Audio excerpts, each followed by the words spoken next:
Première question. Comment avez-vous connu l'association Louis Carlesimo? L'association, je l'ai connue par le biais du régiment, qui va faire maintenant 4 ans. On est affilié avec cette association, M. Carlesimo, pour venir faire les sauts de démonstration au profit de son association pour les enfants. J'ai connu l'association Carlesimo à travers Honoré. J'étais à l'époque directrice d'Air Liberté aux Antilles et ils nous avaient sollicité pour amener les enfants découvrir la Guadeloupe. On organise historiquement depuis de nombreuses années des animations rugby dans les hôpitaux, dans les quartiers, en prison, même avec des détenus. Et c'est dans ce cadre-là que j'ai rencontré Honoré. Un jour, il est venu taper à la porte du Stade français par l'intermédiaire de petites stagiaires à l'époque qu'il avait et qui lui ont dit le Stade français, c'est bien, ils font des trucs et tout, est-ce que ça te plairait?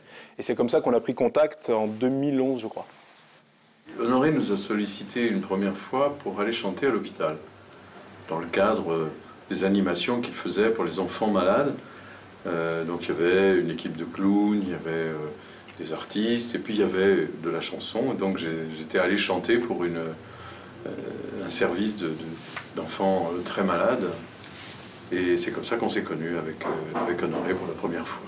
Ça fait bien longtemps maintenant, puisque c'était une période où on recevait pas mal d'enfants italiens ici à Bicêtre. Et M. Carlesimo était déjà dans l'association, enfin son association était déjà à Gustave Roussy. Et il a proposé des cours d'italien pour les infirmières qui devaient recevoir, les infirmières, les médecins qui étaient intéressés, qui devaient recevoir ces familles italiennes qui arrivaient donc de leur pays pour que les enfants soient soignés. J'ai découvert l'association Louis Carlesimo au travers du milieu hospitalier du Kremlin-Bicêtre où est suivie ma fille, Clara. J'ai connu l'association Louis Carlesimo lors de mes traitements donc à l'hôpital de Villejuif, à l'Institut Gustave Roussy. Lorsque j'étais en période de chimiothérapie, il y a une bénévole qui est venue me voir, qui m'a demandé si jamais je voulais participer à un voyage au ski grâce à l'association Louis Carlesimo. Le régime cétogène, c'était quelque chose de très difficile pour Axel. Pendant 10 mois, ce régime qui est pour épileptique, mais qui est vraiment très contraignant, l'a beaucoup dérangé. Et donc, c'est Messa qui nous a parlé de l'association Louis Carlesimo. Ça remonte à plusieurs années. C'est vrai que tous les détails, je pense que je ne les aurais pas. Mais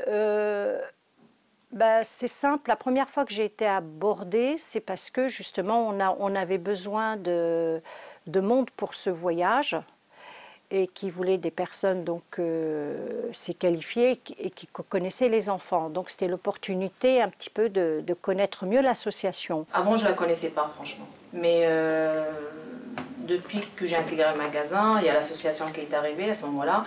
Je me suis intéressée un petit peu à l'association, elle fait quoi, pour quelle cause, tout ça. C'est à ce moment-là que je l'ai connue.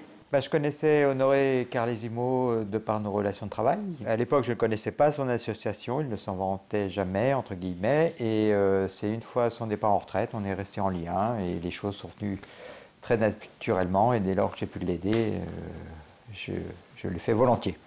Moi, j'étais petite fille et je le connaissais déjà. Donc forcément, quand on est rentré dans la société avec Bruno, et que Nono a commencé à solliciter soit des jouets, soit autre chose, ça s'est fait machinalement, sans réfléchir, on a adhéré. On y est baigné depuis toute petite, parce que l'association a bientôt 35 ans. Elle a été créée au décès de mon oncle. Et après, je m'y suis trouvée aussi embarquée déjà de par mon caractère, parce qu'avec papa, on fait beaucoup de choses ensemble, et de par ma profession, parce que je suis infirmière. Alors, je crois que la première fois qu'on s'est rencontrés, il était avec un enfant à Orly, dans Orly, au milieu des passagers, partout. Et je crois que c'est cet enfant qui, de loin, m'a reconnu et qui lui a dit « Il y a les colonies de vacances qui... » Alors il n'a pas compris, il dit « Qu'est-ce que tu racontes ?»« Oui, il est là, le monsieur qui chante les colonies de vacances. » Et elle s'est mise à chanter, et Honoré s'est retourné, et tout d'un coup, il est venu vers moi naturellement, il m'a dit « Ben voilà, je me présente », il s'est présenté, enfin bon. Et après, il m'a un petit peu plus expliqué en avant quel était son combat. Et c'est difficile de lui résister dans ces cas-là. Carrefour France était en recherche d'associations pour tous les magasins. En fait, on nous a demandé, dans le cadre des boucles du cœur, de rechercher des associations locales. Nous avons choisi de ne pas prendre l'association nationale, mais de regarder autour de nous ce qu'il y avait. Et en fait, on s'est aperçu qu'il y avait une association que personne ne connaissait au magasin, qui était juste de l'autre côté de l'avenue, qui s'appelait Louis Carlesimo, et qui était liée aux enfants. Et nous, on cherchait à se lier aux pédiatries et à rechercher une cause autour des enfants malades. C'est très simple. En 2012, quand je suis arrivée au magasin, Honoré s'était manifesté à l'époque voir Monsieur Empereur, qui était l'ancien directeur, et lui a demandé une aide pour son voyage en Laponie. Il souhaitait emmener 8 enfants en Laponie. Et donc là, il m'appelle, il me dit, voilà, Nathalie, je te présente Monsieur Honoré Carlesimo.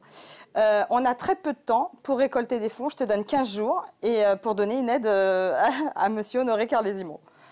Donc en 15 jours, on s'est dit, mais qu'est-ce qu'on va pouvoir faire?